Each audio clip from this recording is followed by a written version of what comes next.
Olá, seja bem-vindo a mais um episódio do Pode Ser Grande. Hoje nós temos o privilégio de receber dois convidados incríveis aqui com a gente, Andressa Borsato e Belchior. Andressa é uma referência na área do design, ela une elegância, inovação, projetos com significado.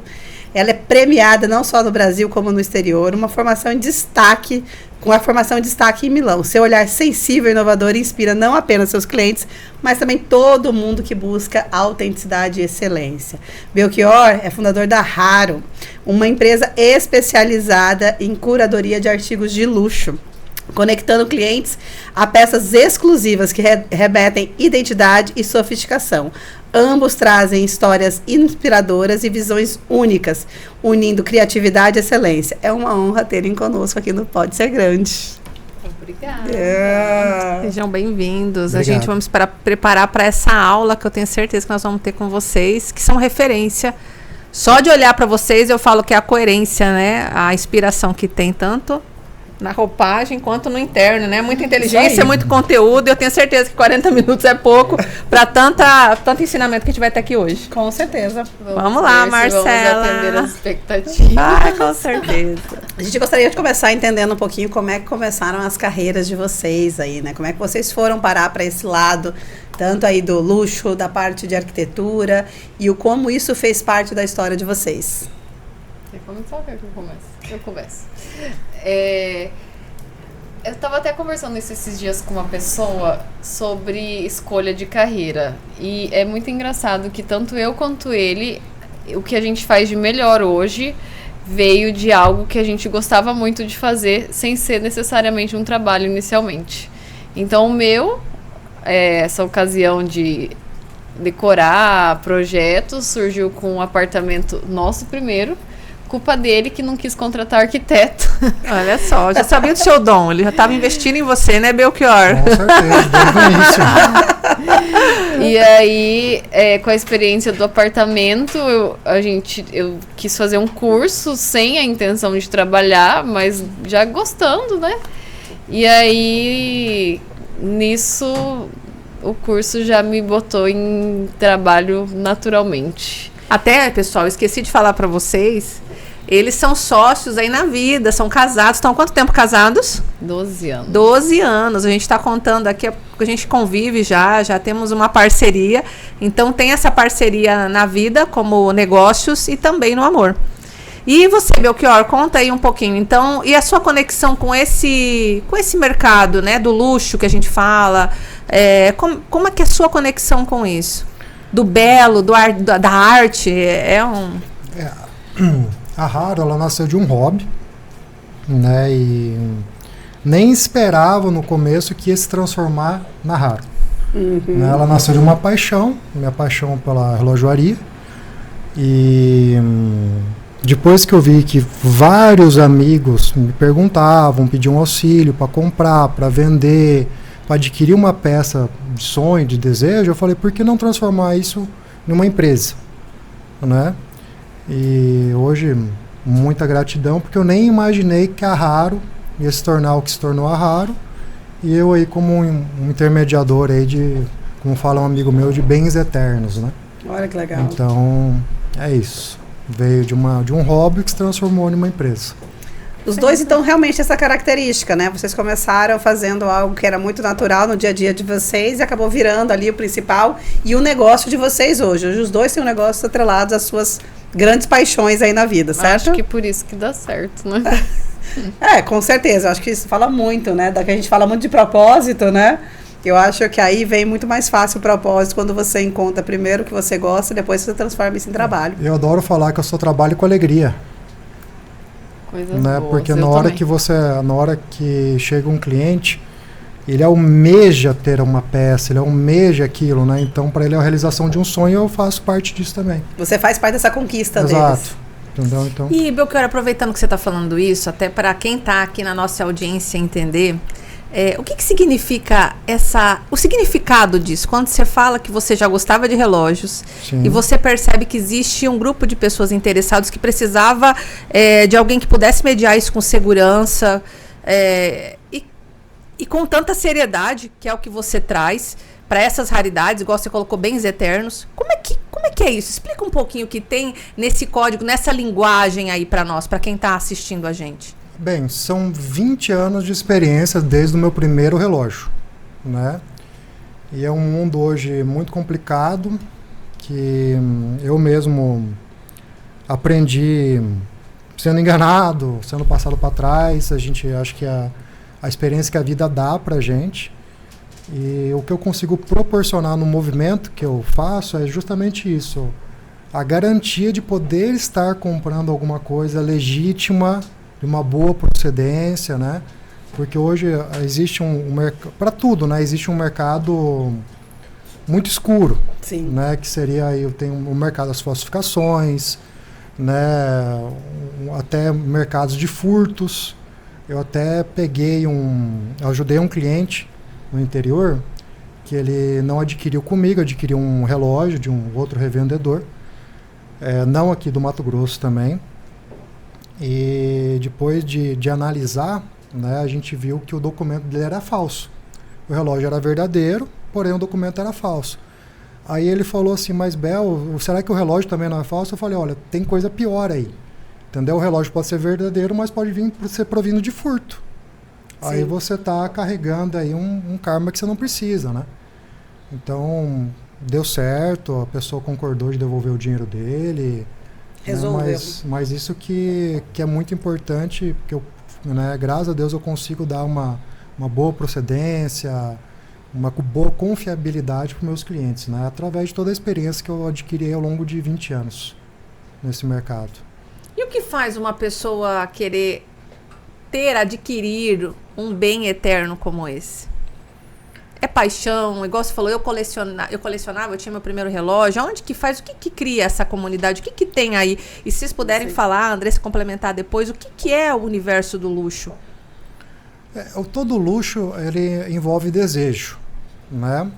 Acho que desde do começo, assim, do que talvez não seria luxo para nós, para alguma pessoa é um luxo, né? Então, então, o desejo é o começo do luxo. Sendo você vai adquirir uma ilha particular, ou sendo você que um pai trabalhador que conseguiu levar um danoninho para seu filho, né, que sobrou o dinheiro. Então, o luxo ele parte disso. Ele parte do desejo de acessar alguma coisa que não seria talvez o comum do seu dia a dia, né? Então, muitas vezes, tomando o desejo como princípio, você atingir a sua compra de luxo, você vai estar atingindo muitas vezes o seu sonho, né? Às vezes, para esse pai, o sonho dele foi agradar o filho. Sim. Você entendeu? Era o desejo dele, era essa compra. O cara que conseguiu comprar uma ilha particular. Cara, com certeza ele almejava desde criança, às vezes ele via uma coisa que ele queria ter uma ilha particular para ele. Então, é sempre a motivação de um desejo ligado, né, a um sonho.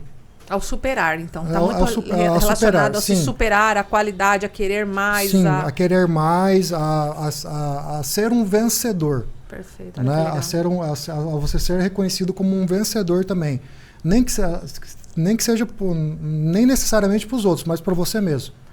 Né? Então, e hoje, então a gente tem uma comunidade hoje formada por apaixonados, né, que estão dispostos a adquirir, a trocar, a comercializar esse tipo de itens. E também, a gente, assim, ó, às vezes tem aquela pessoa que ela começou a se dar um prazer na vida, às vezes trabalhou a vida inteira também, né, e ela nunca tinha experimentado uma coisa que era legal, que era bom, né? Então é muito gostoso também quando você começa a ensinar essas pessoas que você consegue unir o prazer, né? Você consegue unir o prazer, a conquista, o investimento e a posição social também, porque isso também não tem como não falar que você não se posiciona socialmente quando você adquire um bem de luxo que você consegue mostrar para a sociedade que você chegou lá. Olha que legal, né? E que isso tem um valor, né? Que não é o valor só do valor pago, mas todo um valor de história que vem aí. Então a gente pode dizer que para aqueles que querem ser melhor e que desejam crescer, ele pode viver o luxo. Quando Sim. você dá esse exemplo daquele pai que ele conquistou a possibilidade de poder comprar o danoninho para o filho, esse exemplo, essa metáfora, ele está buscando ser melhor Exato. e A estar cada em dia. lugares cada Todo vez Onde dia. não experimentou, lugares que ele não Exato. vivenciou, experiências que não teve. É legal, porque assim, eu fico ouvindo você especialista, depois eu quero ver você complementar isso. Porque com a minha equipe, tem momentos que eu tô ali com eles e eu falo muito disso, né? Tem até uma colaboradora que eu falo assim, você venceu a história da sua família. Porque, de fato, quando olha as gerações, é uma vencedora, ela formou, ela tá conseguindo conquistar várias coisas. Eu falo, você mudou a história e você vai mudar a toda a geração que vier a partir de você. Então, eu poderia dizer que ela vive essa cultura aí do luxo, se a gente pode dizer, ela está galgando isso. Poderíamos Crescimento, dizer está em assim? posições sem não dúvidas. vivenciadas. O meu complemento vai ser do outro ponto de vista sobre esse assunto, que é muito interessante, que eu acho que é o papel que a gente tomou hoje dentro desse mundo. É claro que a gente tem pouco conhecimento dentro do que o mundo inteiro tem para oferecer disso, mas com toda essa informação que a gente tem acesso hoje em dia, todo mundo já consegue acessar mais. Só que tem gente que não sabe o que acessar. Então, o que a gente tem trazido com os nossos trabalhos para cá, para o Mato Grosso, para o interior, é a apresentação dessas coisas. Porque, assim, principalmente o nosso estado, que é de um enriquecimento jovem, Sim. as pessoas estão conquistando as coisas agora. É a segunda geração. O pai conquistou, não teve coragem de gastar. Então, assim, começou lá pelo carro, aí depois veio a casa. E aí isso vai se vencendo. Cada hora você dá um check num desses sonhos. Qual é o próximo? Então, a gente já está navegando nesses próximos. Eu tenho orgulho, assim, de falar do Belchior, por exemplo, com o relógio, porque eu sei que ele é um dos grandes construtores desse conhecimento aqui no nosso estado. A gente, com a arte agora, né, que é um novo assunto que a gente está buscando, também pioneirismo nesses quesitos. Dentro do design de interiores, eu acho que se eu olhar essa história dos 8 anos do meu escritório, eu ajudei a construir muito esse conhecimento. A gente tem cidades do interior que faz 2 anos que começou a vivenciar isso como algo necessário, que não existia antes. Então, assim, além disso tudo que ele falou, que é o grande propulsor dessa história do luxo, do porquê, do desejo, a gente está aqui atrás para trazer o repertório para isso ser saciado de uma nova forma. Que bacana. Que bacana. Você falou dessa questão do desafio da arte, né? Hoje vocês estão na Casa Cor como um espaço que contempla a arte, né? Lindíssimo, parabéns. Incrível. Uhum.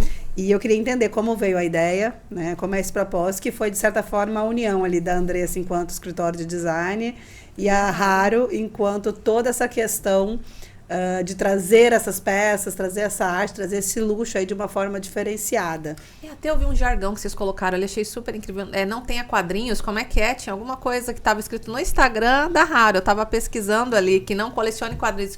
Era alguma bens eternos, tinha a ver com algo assim que é arte, e a arte ela tem que ser vista de um outro lugar. Tava falando no seu Instagram. E incrível, né? Se vocês puderem falar um pouquinho sobre isso, que eu tô entendendo que vocês vêm ditar até a referência para aqueles que querem aprender um pouco mais sobre essa linguagem. Sim.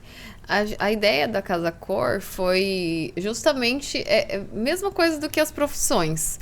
Aconteceu naturalmente pelo que a gente estava vivenciando nos momentos atuais. Então, eu não estava com pretensão de fazer a Casa Cor, já fiz algumas, já fiz outras mostras. Todo ano a gente está envolvido aí em algum desses eventos. Mas quando a gente foi conhecer a Casa Cor por convite, assim, em geral, eu acabei, essa culpa é minha, né? Eu fui olhar a planta da casa e tudo mais, e a gente viu o ambiente da galeria de arte. E aí a gente tava com um amigo nosso que também participa lá do ambiente, que é o Rafael da DE, lá de Sinop. E os 3 com a mesma linguagem, né? Falando de curadoria, sempre conversando os mesmos assuntos. E eu e o Belchior, por acaso, já vínhamos há mais de um ano, assim, bem próximos de pessoas desse mundo, não daqui de Cuiabá, artistas, galeristas, e vivenciando isso, assim, naturalmente. por ocasião do destino, que é a vibração, né? A gente acredita muito nisso, que você começa a vibrar aquilo, essa frequência atrai, aí né? atrai. Essa energia. E aí, quando a gente viu a oportunidade desse espaço e que atenderia bem todas as marcas, aí a gente decidiu isso. Vamos participar para trazer isso, assim, mais claro para a cidade, né? Para o estado. E aí, é como se fosse a Andressa, escritório, que faz curadoria de projeto, projetando para Raro, usando os móveis da DE. Então, é curadoria de design, de interiores, de produtos e de design de produtos, né? Então, a gente uniu essas 3 características para apresentar para a sociedade. Até por isso, quando vocês vão lá, vocês já me conhecem, mas quem não conhece sabe que eu tenho um estilo projetual um pouco mais plural, não é tão engessado, porque eu sempre falo que eu gosto de ter o repertório para interpretar a necessidade de cada um. E ali na Casa Cor a gente tá literalmente a cara da Raro. Porque é uma coisa minimalista, que é uma galeria de arte pad. Então eu olha só, eu não sabia disso, até eu falei pra menina que tava lá, eu falei, nossa, tá a cara do Belchior isso aqui, que a hora que eu fui na parte externa, eu falei, tá a cara do Belchior. Então, né, ficou justamente, interpretando o que a marca dele vende, né? Então, foi essa habilidade que eu usei para traduzir ali nesse ambiente, que é o que realmente é raro. E, assim, o design lá do Jader Almeida, que a DE tá junto, consegui apresentar para essa situação que a gente encontrou que seria ideal para apresentar para a cidade. Bacana. E o nome é Cura Galeria? Cura Galeria. Cura Galeria. Né? E por que não, né? Trazer esse assunto para o nosso estado, trazer esse assunto para a nossa cidade aqui. E, o nome foi muito fluido, o Cura Galeria. E quando foi apresentado o espaço ali, ele estava abandonado, desde 2014. Então, já que a gente ia fazer uma curadoria de obra de arte, mas como a Andressa mesmo falou, o ambiente ele também necessita ser curado, né? Então, até as pessoas perguntam, a Cura Galeria ela existe em Cuiabá? Qual que é o endereço dela? Não, a Cura ela foi criada para aquele espaço, na Casa Cor, porque ele foi um ambiente que ele foi, depois de tantos anos, 10 anos abandonado, né? Sim. Ele foi curado. Né? E essa temática da obra de arte, voltando, por que não inserir aqui no nosso estado, que é tão rico? Nós temos pessoas com mão muito boa, que infelizmente não são valorizados, né? Simplesmente também um dos motivos é porque a arte não faz parte do nosso dia a dia, né? Não se conversa sobre arte aqui. Todo mundo tem a arte como um objeto de decoração em casa. Era isso que eu queria. E distante, né? E a arte não é decoração. Perfeito. A arte é ativo. E aí é o olhar da Raro, o mesmo do relógio, para cima dessa coisa, obras de arte. Investimento. Mas como que eu faço isso? Vieram me perguntar, nossa, mas você vai colocar só artista regional. Eu falei, não vou colocar só artista regional. Eu preciso trazer artistas que as pessoas aqui também não consigam negociar. Porque, infelizmente, o nosso artista aqui, ele sofre assim, quanto você quer nesse quadro? 10 mil, você aceita 1.000? Você entendeu? E aí acaba fazendo... E às vezes pela necessidade de existir mesmo, às vezes o artista acaba fazendo. Então eu preocupei também em trazer artistas ali já que tem um padrão internacional, né, que eles já não estão mais sujeitos a aceitar esse tipo de dinheiro, né? Para também as pessoas verem que se elas forem pesquisar, que eu sempre falo que tudo tem valor contando que ela tem um mercado de revenda. Sim. Tá? Então já são artistas que já superaram isso, já furaram essa bolha e também trazer essa narrativa que, nossa, poxa, mas o cara já foi internacional, a pintura do cara vale todo esse dinheiro mesmo, né? Por quê? E tanto eu quero trazer para o público, tanto eu quero trazer para os artistas também. Que não é à toa que a gente está trazendo uma amiga nossa que é dona de um dos primeiros institutos de artes do Brasil, né, que ela tem condição até de apadrinhar alguns artistas daqui, né, para ensinar para esses artistas que eles assim, a criar um currículo. Que da mesma forma que ali o cliente ele vai se questionar o porquê que uma obra de arte chegou naquele valor de investimento, que é um real investimento, não é uma decoração que ele vai ter em casa, eu quero que o artista também aqui, o nosso artista regional, seja valorizado e aprenda e tenha pelo menos uma chance de começar a criar um currículo para valorizar a arte dele. Sim. Né? Porque eu tenho certeza que tem vários aqui que, se tivessem uma oportunidade, poderia estar muito mais do que está hoje. Né? E só que isso a gente vai começando a criar como? Vai ter que criar um movimento. E deixa eu perguntar uma coisa assim, é possível, porque eu entendo também que tem um treinar o olhar, a percepção, num nível mais profundo. Porque quando a gente fala para algo ter valor, é porque talvez a gente tenha...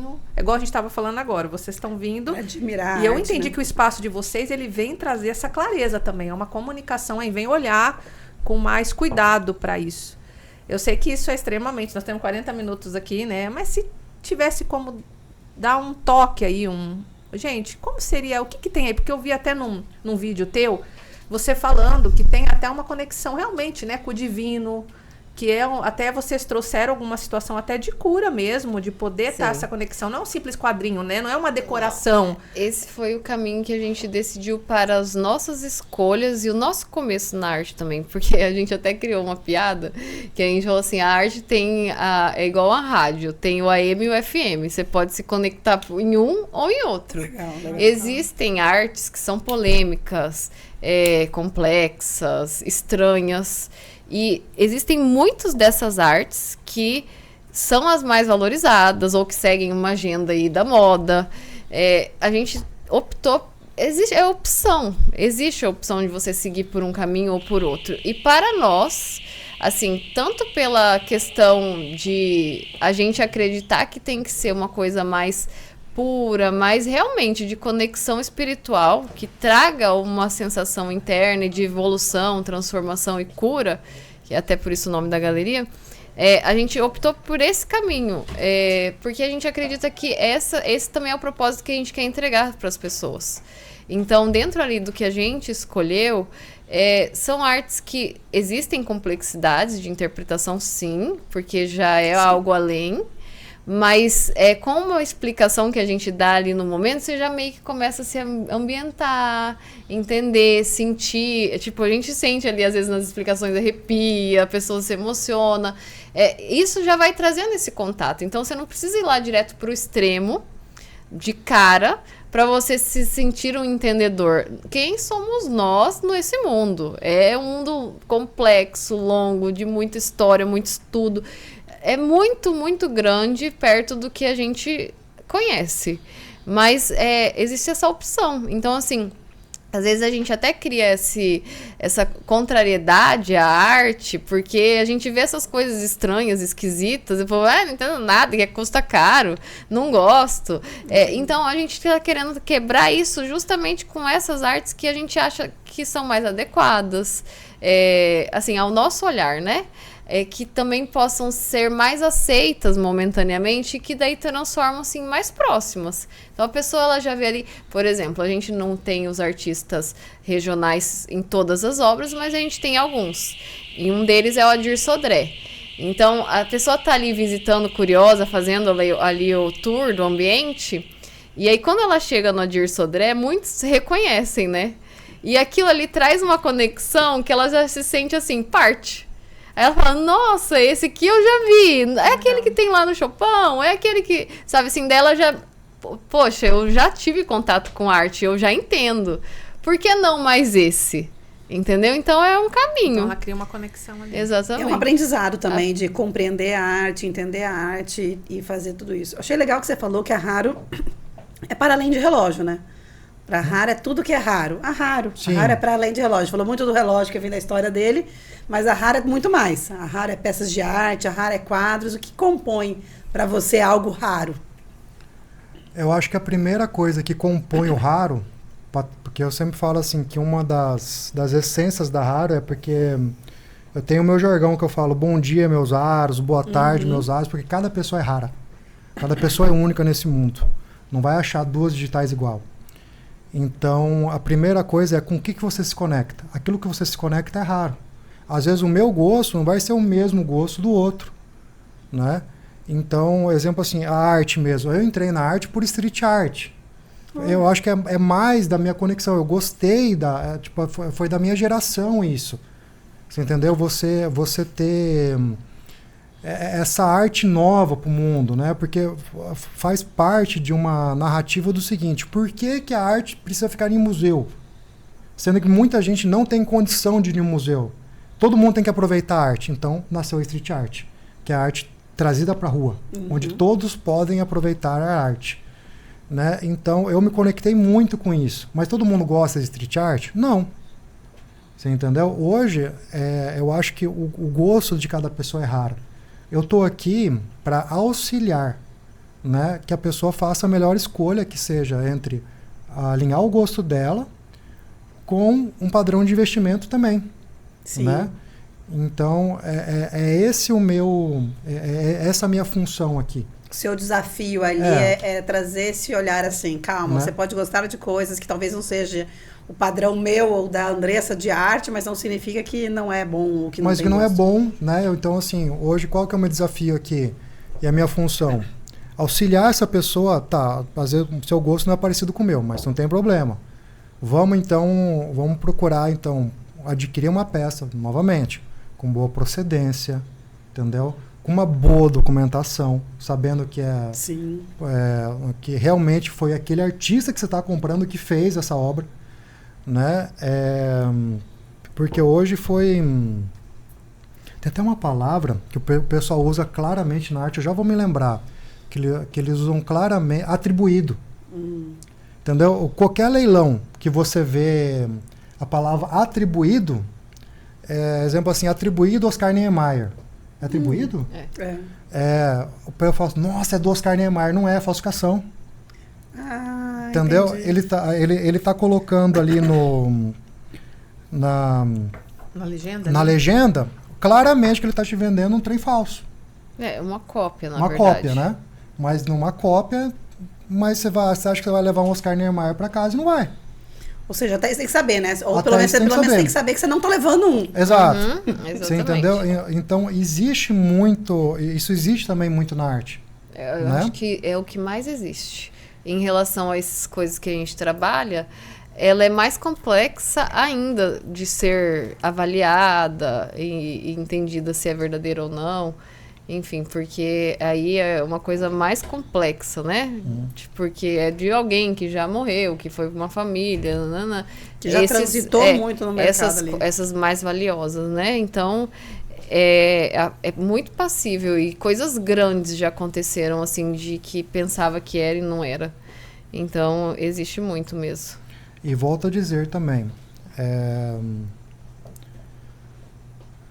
um desafio...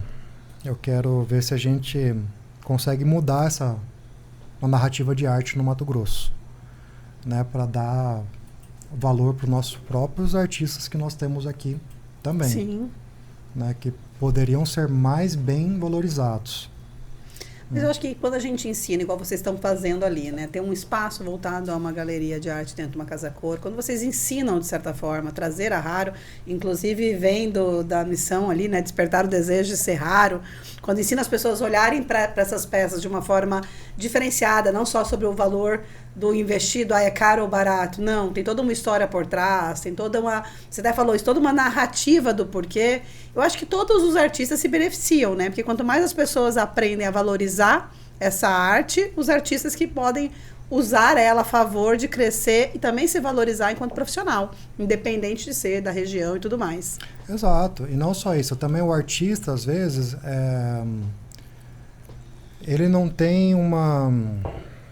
Vamos falar assim, a temática de cada artista normalmente é da regionalidade que ele cresceu. Certo? Sim. Então o cara que ele cresceu em São Paulo, ele vai pintar prédio. Tá? Porque tudo que ele viu na vida dele é prédio. É referência. É referência dele, né? Então o cara que ele cresceu aqui no Mato Grosso, ele vai pintar natureza. É normal. Caju. Né? É normal. É normal isso. Só que, exemplo assim, por que ele também não entender que ele pode desenvolver uma técnica única para pintar isso? O que eu mais achei legal, assim, desses momentos que a gente vivenciou, até por conta da Casa Cor, porque daí foi você tá mexendo com o assunto, daí parece que você atrai eles, Sim. né? Então, quando a gente a gente fez várias conversas em São Paulo sobre o assunto, e de lá eu fui apresentada a artistas daqui que eu não conhecia, então as pessoas de lá já sabiam de alguns. E aí a gente teve algumas conversas aqui com algumas pessoas, assim, que são da história da arte do Mato Legal. Grosso mesmo, assim, sabe? Então a gente teve contatos muito legais com essas pessoas e existe uma preocupação nesse meio, por quê? A gente teve um movimento que foi trazido lá nos anos 60 para cá, que foi inclusive pelo Humberto Spíndola, que pinta os bois, que a gente tem o quadro lá no nosso ambiente. A esposa dele, que é eu não sei se é esposa atualmente ou não, mas na época era, Aline Figueiredo, eles trouxeram uma agenda de arte para o Mato Grosso sensacional, que criou esses nomes que a gente tem hoje, que são fortíssimos. Olha. E então, um amigo, inclusive, dessa nossa amiga que vem para cá, que é o Márcio Lontra, O Lontra. ele é enteado do Oscar Niemeyer, e ele esteve aqui, lá nesses anos atrás, fazendo esse movimento. E aí, criou-se esses nomes. Existem, acho que são 30. Tem até um folder, eu não vou me lembrar o número agora, com os principais, que são os 10, acho que daqui, 10 ou 13. E tem alguns nomes que são listados, mas que, infelizmente, boa parte já faleceu. Então a gente está sem a sequência dessas pessoas da arte matogrossense. E é uma preocupação. Então tem uma galeria aqui, que é a única galeria do estado, que é a Arto, eu não sei, Arto, né? É, do Zé Guilherme. Ele tem feito esse movimento para até conduzir novas pessoas desse mundo, porque a gente está perdendo, além de já não ser... Não ser forte, ela tá tá perdendo a força perdendo mais ainda. Então, assim, a gente entendeu que esse mundo, ele já teve uma evidência maior. A gente também entende que, tipo, tá muito, assim, naquela área governamental, tem ali a Secretaria de Cultura, tem o Museu na UFMT, mas que é um mundo à parte. E a gente que tá aqui no mundo do luxo, por exemplo...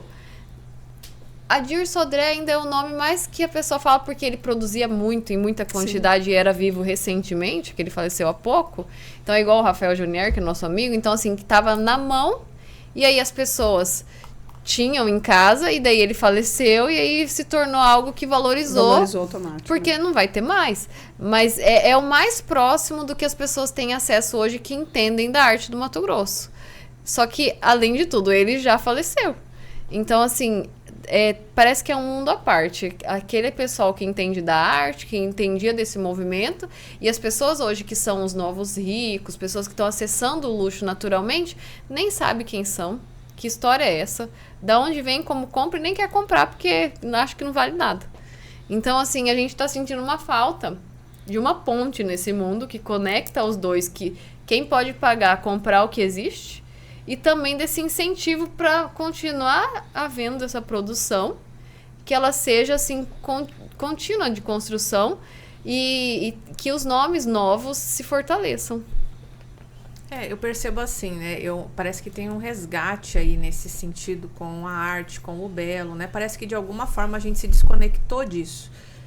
E até eu de fato, né, tenho ouvido mais, ouçam mais, retome, ou ouvir música clássica, que se você for ver, talvez até a nova geração nem sabe o que é. Uhum. E aí, vocês liderando esse movimento, eu pergunto para vocês, né, olhando por uma contribuição para a sociedade, o que a sociedade ganha quando ela religa isso? E o que ela perde com essa desconexão? Quando ela entende que ela vive arte diariamente. A coisa mais esdrúxula, uma das coisas assim que eu ouço, assim, mas arte não tem nada a ver com a minha vida, eu não entendo nada de arte. Só que às vezes é uma pessoa que toma um vinho caro. Você entendeu? Ela toma um vinho caro. Qual que é a diferença? A principal diferença entre uma pinga, que na verdade se você colocar ali como causa, como efeito, né? Ela vai causar, ela é melhor, porque ela é mais barata, ela vai levar o efeito do álcool mais rápido para dentro da pessoa, né? Ela é mais fácil de ser consumido, né? Então a praticidade dela é melhor como produto. Porém, o que diferencia isso é a arte envolvida. o processo como ele foi criado, por quem foi criado, onde que as uvas foram plantadas, entendeu? Tudo é processo artístico. Tem muita pessoa que vive a arte diariamente e não entende que ela vive a arte. Então, uma reconexão com a história. Com a origem, a gente pode dizer? Eu acho que é percepção também. Você me entendeu? É percepção. Você perceber que você realmente vive arte. Né? A diferença de um... vamos voltar aqui também uma outra temática fácil de entender. Produtos de grife, de marca. Qual que é a diferença? A arte. O feito à mão. Né? Uma das coisas que mais valorizada na Itália, quando veio a Revolução Industrial, que todo mundo trocou mão por máquina, viram que, peraí, todo mundo tem agora, o que ninguém tem? O feito à mão. Fato a mano. Você entendeu? Feito à mão. Porque é a arte envolvida aí. Né?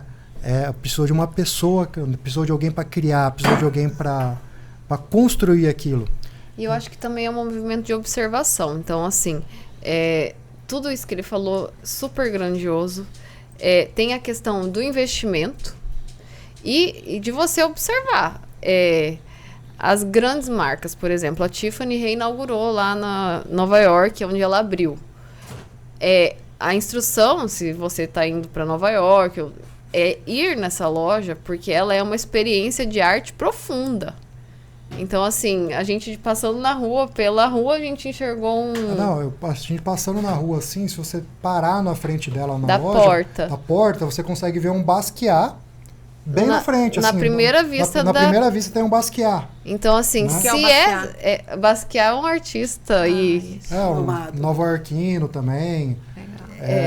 Então, assim, hoje... reconhecidíssimo, né? Ele foi muito querido... não só no meio vou falar assim, no meio artístico mesmo, né? Então a gente vê um Basquiat colocado bem de frente à porta, azul Tiffany. Você entendeu? Com o fundo da tela azul Tiffany, né? Então aí, se essas grandes marcas estão fazendo esse movimento, você tá entendendo? Porque assim, chega um momento que você não tem mais para onde ir. E a arte, eu acho que é esse próximo passo. Então, assim, grandes marcas se movimentando para isso. Também trazendo, por exemplo, a Louis Vuitton, que é um dos artistas que o Belchior mais gosta, com o Invader. Quando houve a troca lá do diretor criativo, né, que virou... como é o nome dele? O Pharrell Williams. Ele usou o Invader para a primeira coleção. Então, ele trouxe isso para dentro da Louis Vuitton. Então, se essas grandes marcas que já estão aí posicionadas no luxo estão usando, é porque elas mesmo já estão direcionando esse mercado para isso, né? Então, assim, a gente só simplesmente está trazendo para um movimento acessível. A arquitetura, que é o meu mundo, assim, ela já se inspira, a gente tem que estudar a história da arte. Eu falo para todo mundo que vai trabalhar no escritório, você gosta de história da arte? Não gosta, então não serve. Porque a gente tem que ter essa conexão, né? O que a gente produz hoje é baseado numa coisa que já veio. Mas, assim, as grandes construtoras têm lá, Prédio Mondrian. Mondrian é um artista que você enxerga em museus. Mas, assim, a gente... é acostumado a ouvir esses nomes, quem ouve, né? Porque nem isso a gente escuta em muitos casos. Esses nomes, Picasso, Mondrian, Leonardo da Vinci, que são coisas assim realmente inacessíveis até para quem é colecionador de arte. Sim. Mas onde começa esse movimento? Então existe arte que é comprável, que é acessível, que vai ser um investimento, que talvez seja melhor do que você simplesmente colocar ali qualquer coisa que não tenha sentido, que não tenha significado. Então, assim, a gente está tentando trazer essa coisa mais palpável desse mundo, né? Que eu acho que é o que se conecta com o que a gente está vivenciando naturalmente aqui hoje. Você quer um sofá assinado, uma coisa, um papel de parede que venha de uma marca, tudo isso tem agora um movimento. Então, por que não também na arte, né? E aí a gente, essa semana mesmo, que passou, veio o Pedro Ariel Santana para Casa Cor, que é o curador nacional da mostra. E aí eu conversei muito sobre isso com ele, porque ele inclusive me falou, Andressa, quando você quiser, eu venho para cá pra gente fazer um curso de aplicando a arte no design de interiores ou na decoração de interiores. Porque ele folheando, porque ele veio lançar o livro, ele folheando assim, olha aqui o meu livro. Todas as páginas tinham arte aplicada. Todas nos ambientes. Ele falou assim, que é muito atual, é muito recente, tem que ser usado. Então, assim, a gente teve uma troca muito grande, porque no olhar dele, a gente já estava muito alinhado àquilo que ele acredita, ali no ambiente e tudo mais. Então, já está aí. A gente só precisa agora trazer esse entendimento para também acessar isso de uma forma legal, bem conduzida, porque, como a gente falou, no fundo, para nós, para Raro, é interessante que seja um investimento, Sim. que seja um dinheiro que você não está pondo ali para perder, né? Que realmente ele se torne um ativo. Então, são essas vertentes todas, né, que a gente tem analisado. Vocês acreditam que talvez esse movimento estando mais em alta, ele tem a ver, e até eu quero ouvir a ótica de vocês, se isso é real ou não, qual a percepção de uma deturpação em relação à arte, porque houve alguns questionamentos nesse sentido, né, até de grandes marcas que estavam se posicionando de uma forma que veio um grupo que questionou e falou, peraí, será que isso é arte mesmo ou a gente está querendo conceituar algo que está muito distante do belo e a gente está como se quisesse fazer uma corrupção disso, mental, dizendo que isso é bonito, que isso é belo e isso não é belo e a gente precisa diferenciar bem isso. Qual a percepção de vocês sobre esse movimento polêmico, né, que esteve presente aí há um ano atrás, né, um ano e pouco? Eu acho que chegou a gente nesse tempo, né, mas eu sou totalmente contra esse movimento, eu acho horrível. Por isso que... Mas é arte ou não é? Queria ouvir de vocês dois depois, vamos lá. Tem gente que diz que sim. É que eu sempre falo assim, ó, se tem alguém que faz é porque tem alguém que consome. Sim. Então, eu acredito que existe gente que acredita que isso seja e tudo mais, mas não é isso que a gente quer trazer. Eu acho que isso já daí conecta com uma outra área que eu acredito muito e que eu já trabalhei muito com vocês, inclusive, que é sobre a aceitação da beleza. Né? Eu me autocriticava por isso, que eu achava que isso era até uma futilidade, mas na neuroarquitetura eu aprendi que a beleza faz bem para nós, né? Como pessoas, hormonalmente falando. Então, assim, tem várias consequências disso, e tem uma frase do Oscar Niemeyer que eu sempre uso, que foi um resumo dessa minha aceitação, que é: quando a forma cria beleza, tem na beleza a sua justificativa. Então, eu acho que existe, assim, para os dois lados, e que são mundos enormes. O que eu acredito é contra a beleza que não é bela. Então, existe muito desse lado bonito. Então, não tem por que a gente investir nesse outro lado, se não é o que eu acredito, entendeu? Existem coisas complexas, a gente teve contatos com várias, inclusive, mas não é o que a gente gosta. A gente fez uma peneira disso. E eu acho que pode seguir para esse caminho muito bem, sem precisar essa coisa que não é bela, e que também a gente pode desconstruir esse olhar. Vamos pensar que vocês vêm aí como curadores nisso, de conduzir, de poder mostrar e guiar, porque às vezes as pessoas caem nesse caminho até por ignorância. A gente pode dizer isso? Eu queria ouvir um pouquinho você. Eu tô pensando um pouco aqui, mas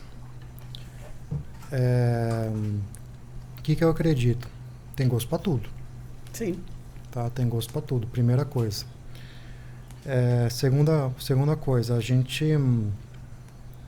eu tô me imaginando aqui se eu pegasse um cliente que teria um gosto muito diferente do meu pro lado da arte. Bem, talvez ele não me procuraria, né? Mas me procurando, eu ia tentar auxiliar da melhor forma, levando ele, então, para uma coisa que seja real. Né? Porque dentro do mundo da arte, nem tudo que se diz arte é arte. Né? Você falou mais cedo essa questão da revenda, né? Da revenda.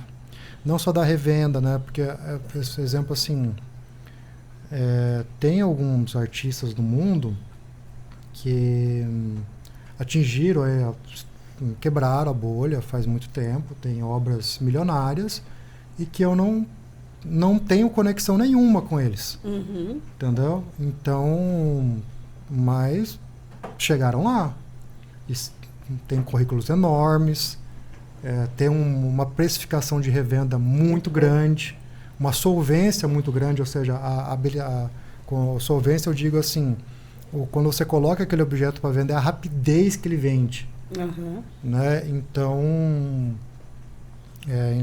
assim, quem sou eu para julgar o gosto de alguém? Sim. Né? Então eu procuraria auxiliar o máximo possível também para realmente comprar uma coisa que tenha assim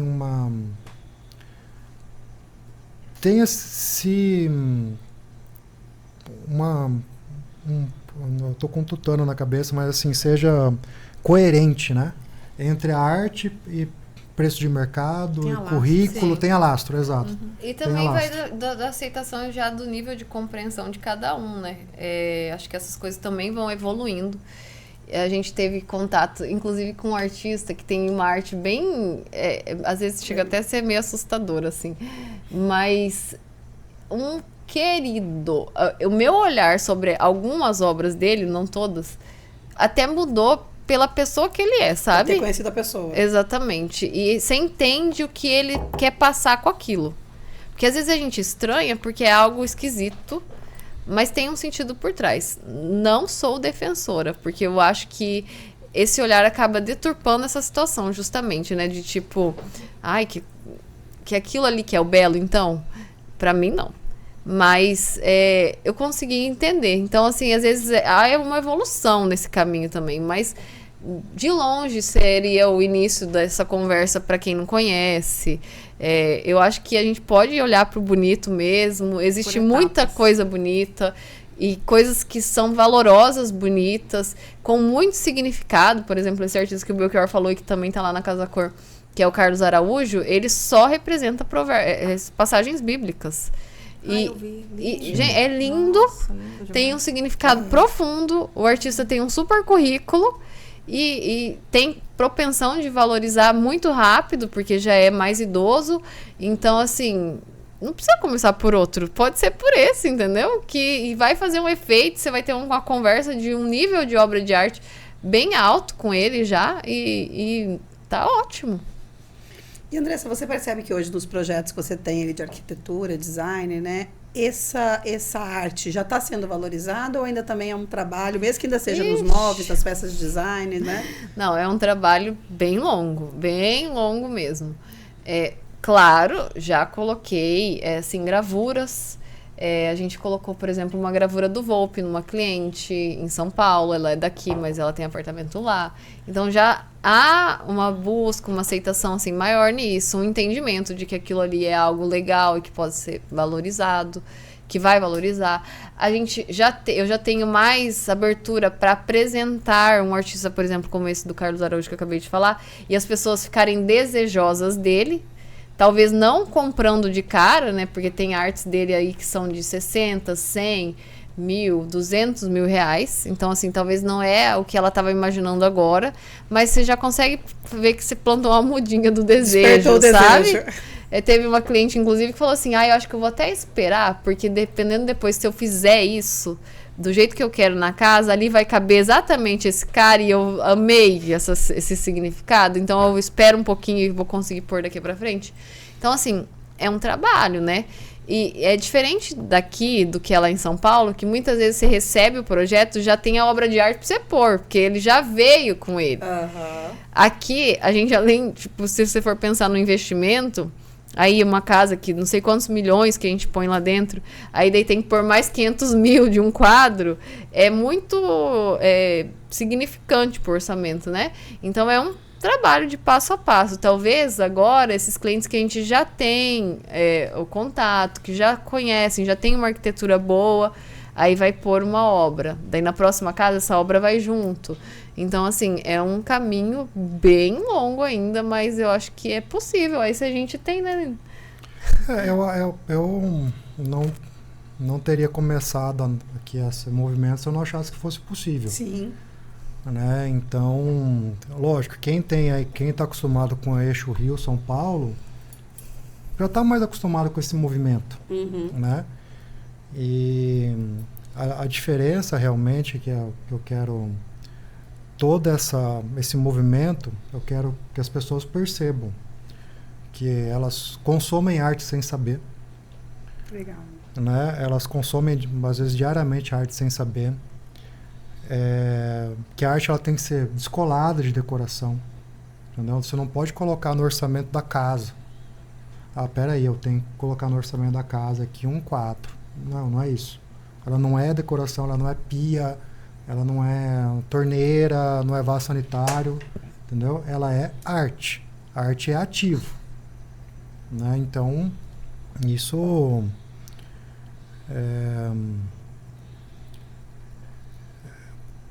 talvez, eu sempre falo, né, que graças a Deus a gente vive em um país pacífico. Mas, né, se você considerar assim... os judeus que historicamente tiveram que se mover, né, eles costumam investir dinheiro naquilo que é móvel também. Olha só. Né, por causa que ele não sabe se um dia ele vai precisar colocar tudo nas costas e ir para o outro lado. Então as pessoas ela tem que não é só um objeto de decoração, é um ativo que você tem, né? Ali na parede, que se você quiser um dia levar para outro lugar, para outra cidade, aquele ativo vai acompanhar você. E comprando, né, corretamente, bem possivelmente que você vai comprar por um valor e a longo prazo aquilo vai valorizar. Investimento mesmo. Né, um investimento mesmo. Belchior, você poderia, olha só, colocando ele na parede, né? Você poderia contar para o pessoal uma história que você conta? Vou dar um spoiler aqui a história de um relógio de um senhor que ele precisava reformar uma peça de uma casa e ele vai para um lugar para vender e ele se surpreende. Você lembra dessa? Lembro. Pode contar para o pessoal? Eu acho que lembro. através dessa história, ela traz bem essa referência do que você está falando, que às vezes as pessoas não têm nem noção do quanto que é um investimento e é um ativo, né? Investir em arte, nessas peças raras aí que você negocia. A gente ama, né? Acho que, não sei se tem no meu Instagram, mas se não tiver, eu vou colocar lá, vou repostar e vou fixar, né, para as pessoas procurarem lá. Mas é muito interessante. Trata de um vídeo onde um veterano ele leva para uma exposição para vender um relógio dele. Um veterano de guerra, ele comprou durante a Segunda Guerra Mundial e ele estava precisando, já velhinho, ele queria fazer um banheiro adaptável para ele e para a esposa dele. E ele comprou um relógio, era $120, né, que naquela época ele serviu à frente lá na Europa, e passando pela Suíça ele mandou uma carta pro pai dele e falou: pai, eu não me lembro, acho que o salário naquela época era $100, que ele menciona no vídeo. O pai dele retornou, porque ele falou: agora né, o pelotão dele vai passar pela Suíça. Passando, pai, eu tô com vontade, né, o que eu compro na Suíça? Eu compro um Rolex, né? E ele comprou um Rolex, mas já era, tipo, naquela época já era um preço além do que já era uma preciosidade muito grande para ele. E ele, né, terminou a guerra, levou para casa a caixa, o documento. Ele exibe no vídeo até a nota fiscal feita à mão, né? E ele, né, o desejoso de ele queria atingir no vídeo, se não me engano, era $25 mil. Ele pediu, pelo amor de Deus, que eu pagasse $25 mil para ele conseguir fazer aquele banheiro.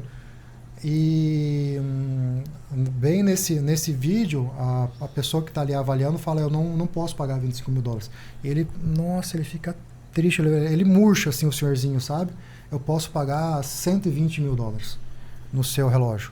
Aí ele não sabe, assim, né? Eu não seria honesto se eu pagasse os $25 mil, porque o seu relógio aqui acompanhou a caixa original dele, o documento original, o relógio que sofreu ação do tempo, mas não sofreu ação de uso, né?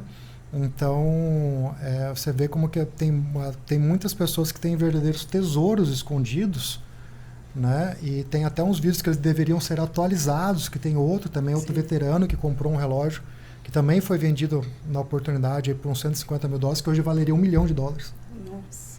Né? Então, é muito gostoso, né? Quando alguém... Eu ainda não achei um desse, né? Aqui, eu ainda não achei um desse.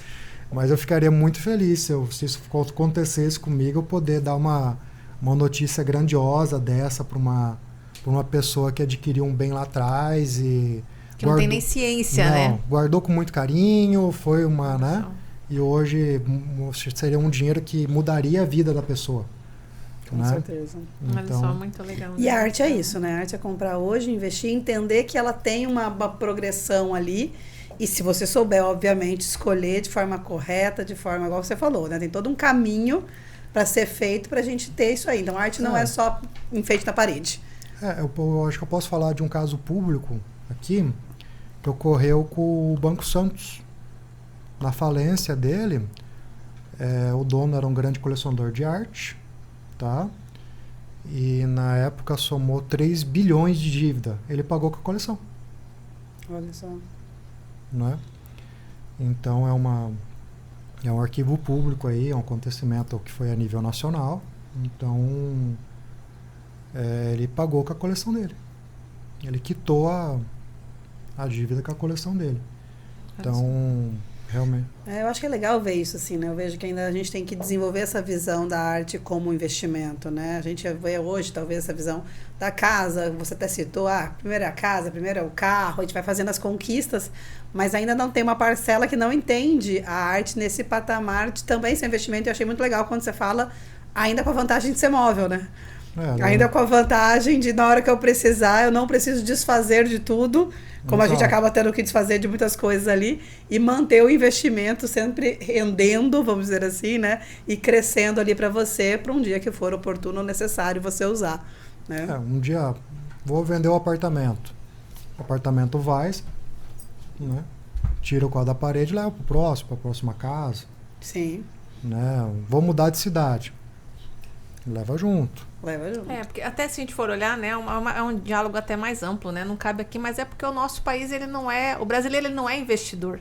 Então, assim, quando parte desse princípio, aí você vê toda uma doutrinação, toda uma condução que precisa fazer num nível maior. O brasileiro, ele não investe. Não.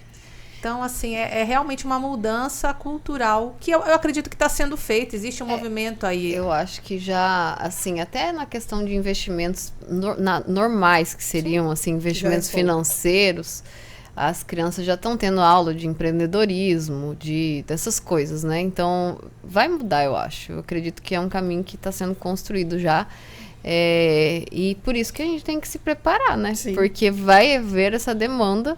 E quando houver, a gente tem que estar sabendo atendê-la. Perfeito. Então, não é só construir, mas é atender aqueles que já vão desejar, porque logo mais vem. Dessa tinha um tema que daqui a pouco a gente não entrou nele, que a gente ficou curtindo esse mundo da arte, né? Mas a gente trouxe aqui também a questão da experiência do cliente nesse mercado de vocês ali, do alto padrão, né? Conta um pouquinho pra gente como que é esse conceito, o que é pra você essa experiência do cliente, que aí tem a ver um pouco com esse mercado de luxo, tem a ver um pouco com o mercado da arte. Como conduzir isso na área que vocês estão? Eu acho que isso é uma coisa que já tá... Essa sim já tá bem vivenciada e as pessoas têm até essa exigência já. Não é algo mais surpreendente, né? Dependendo do produto que você trabalha, elas já até esperam. E isso muito veio realmente do mercado de luxo. A gente tem, eu acho que o primeiro contato que a gente teve com isso como uma teoria foi há uns 15 anos atrás, ou 15 anos mais ou menos, 2009, 15 anos. Quando eu ainda estava terminando a faculdade, Belchior também, que a gente fez o curso do Carlos Ferreirinha, né? Uhum. Que todo mundo hoje já conhece, mas naquela época era algo assim, nem sei como que a gente foi parar lá nele, né? Mas enfim... E foi muito incrível, tipo, aquilo lá, assim, sabe? Como algo que as marcas grandes já faziam esse movimento. Uhum. E hoje elas se traduziram para todos os tipos de negócio. Então, se você está entregando algo com valor, ele já está inserido. E, assim, falando diretamente do meu negócio, a gente trata muito, assim, dessa experiência com o cliente, da convivência, da assessoria, de ter isso muito controlado no dia a dia para que o cliente sinta-se realmente apoiado por nós desde quando ele pisa no escritório. Então a gente tem todo um processo lá de atendimento, um processo mapeado do primeiro contato até a entrega final, que é o nosso grande diferencial de mercado hoje que a gente fala, que é entregar a casa pronta, mobiliada, decorada, que eu falo até a florzinha do vasinho. Que então é algo que realmente, quando eu conto às vezes para algumas pessoas que não conhecem, não entendem, falam bem assim, não. É tipo aqueles programas da televisão, eu falo assim, praticamente. Porque realmente é uma experiência que a pessoa ela não conseguiria fazer sozinha, porque a gente já tem um caminho aí traçado que faz com que isso se conduza assim mais naturalmente, mas realmente bem mapeado para chegar lá, e aí com vários pontos assim de contato que transformam aquilo em palpável mesmo para a pessoa entender que é realmente uma experiência a ser vivida. Bacana, legal, quer comentar? Assim, a gente está quase fechando aqui, e nós temos vários empresários, empreendedores que assistem nosso canal. Se vocês pudessem trazer um ponto de luz para essas pessoas que querem trazer essa experiência do luxo para os seus negócios, o que seriam os 3 principais pilares que seria importante que eles estivessem atentos, que eles precisam cuidar para trazer esse tipo de experiência dentro dos seus negócios? Porque eu vejo que tem alguns eles encontram, eu queria que fizesse tal coisa desse jeito, porque eu quero ser... O que seriam esses 3 pilares na experiência de vocês que são referência aí nesse mercado? Para mim, com certeza, tem a personalização, o contato próximo com o seu cliente e a entrega. Para mim, isso aqui, com certeza, são as coisas que eu mais uso no meu dia a dia, assim, né? Personalização, contato próximo e a entrega. Esses seriam os 3 pilares. Para o meu produto, que o empreendedor teria que estar atento ali no negócio dele. Para você, Belchior. Peraí, eu não entendi bem a pergunta. Que seria o que é para mim ou pra que tua uma visão. Pessoa... O que você aplica no seu negócio. Imagina que você está ali, tem um empreendedor, ele se inspira em você e ele fala assim, Belchior, me dá uma dica aí. Não importa o negócio. Às vezes ele é dono de um restaurante, ele falava, eu queria trazer um pouco dessa experiência do luxo. Esse conceito. Quais os 3 pilares que eu preciso focar? O que você diria dos 3 pilares principais na sua percepção? É que eu acho que o Belchior, ele não é da análise. Ele faz sem perceber, mas eu posso traduzir um pouco. Porque eu vivencio ele. Ele é uma mente muito... É uma mente que pensa muito, executa, mas que nem aplica numa teoria isso. Então, assim, por exemplo, a marca Raro hoje tem N produtos que a gente vende que são disso. Então, por exemplo, ele explica lá na Casa Cor alguns produtos que a gente tem, que ele fala assim, isso aqui eu criei, por exemplo, a case de charuto, a bag, os cristais. Ele fala bem assim, isso eu criei porque eu não achava no mercado. Então, a exclusividade seria um dos pilares sendo, eu acho que qualidade, né? Acho que a qualidade, você saber quem e o porquê você quer atender, né? Que nem assim, abrir um restaurante, tá? Qual que é o seu público? Qualquer um que passar na rua, faliu. Acabou, pode fechar a porta. Perfeito. Né? Então, no caso dele, eu acho que vamos só literalizar isso. Qualidade, público-alvo. E eu acho que uma coisa que é muito, assim, dele é algo diferenciado. Tipo assim, que é exclusivo, sabe? Assinatura própria. Único. É raro. Não é à toa, né? Dentro dessa qualidade, procedência, tudo, né? Acho que tá... Você é muito preocupado com esses, que eu falo, não com os detalhes, né? Mas com toda essa qualidade, essa procedência. Eu lembro na época das cases lá, manda fazer e voltar, a vida não ficou do jeito que eu quero, não é bem isso. Para realmente ser algo que seja raro, que tenha uma cada diferença. Detalhe. O Belchior tem isso aí, com certeza. É isso. Certo? Gente, queria agradecer vocês. Muito obrigada por ter vindo, por ter aceitado o convite. Espero que possamos fazer outros temas também, tá? Eu sei que 40 minutos, 1 hora é pouco para vocês, né? Mas com certeza vão ter outras oportunidades para a gente trazer outros assuntos, outros temas em questão, né, Cíntia? A gente tem que falar de gestão. Hoje a gente focou nisso, mas vamos falar de gestão na próxima. É verdade. Mas assim, eu acho que é tão importante esse tema, porque Eu vejo assim, é um resgate cultural que a gente precisa trazer e ouvir vocês falando sobre arte. De alguma forma, todos que estão aqui, é treinar o olhar, é treinar esse paladar, que eu falo que o mundo está precisando, não é só nosso país. Sim. A gente valorizar as origens, valorizar a essência. E assim, acho que foi super válido e super necessário. E eu sou muito grata por ter vocês aqui junto, compartilhando a experiência de vocês. A gente que agradece. Obrigada. Tem que seguir nossos Instagrams. Isso aí, fala aí o Instagram, Andressa. @HaroLuxury e @Andressa Borsato Interiores. Maravilha. Isso aí, pessoal. Vamos colocar aí embaixo. Segue o Instagram. Com certeza vocês vão aprender muito.